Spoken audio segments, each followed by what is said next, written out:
Read the book of Acts chapter 5 with me. But a certain man named Ananias and Sapphira his wife sold a possession, and kept back part of the price, his wife also being privy to it, and brought a certain part and laid it at the apostles' feet. But Peter said, Ananias, why hath Satan filled thine heart to lie to the Holy Ghost, and to keep back part of the price of the land?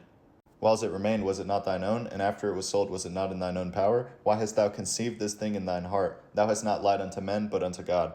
But Ananias, hearing these words, fell down and gave up the ghost, and great fear came on all them that heard these things.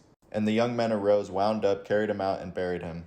And it was about the space of 3 hours after, when his wife, not knowing what was done, came in. And Peter answered unto her, Tell me whether ye sold the land for so much? And she said, Yea, for so much.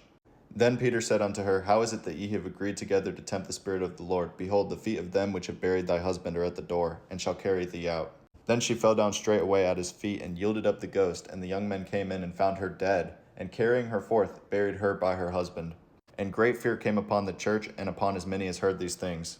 And by the signs of the apostles were many signs and wonders wrought among the people, and they were with one accord in Solomon's porch.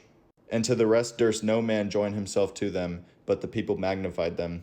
And the believers were added more to the Lord, multitudes both of men and women.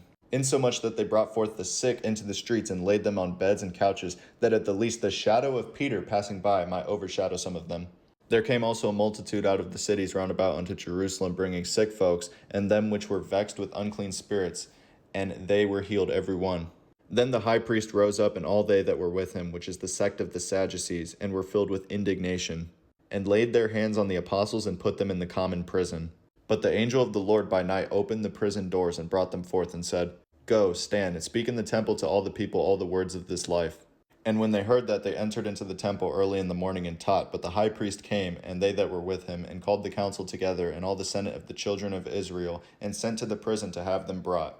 But when the officers came and found them not in the prison, they returned and told, saying, The prison truly found we shut with all safety, and the keeper standing without before the doors. But when we had opened, we found no man within. Now when the high priest and the captain of the temple and the chief priests heard these things, they doubted of them whereunto this would grow. Then came one and told them, saying, Behold, the men whom ye put in prison are standing in the temple and teaching the people. Then went the captain with the officers and brought them without violence, for they feared the people lest they should have been stoned.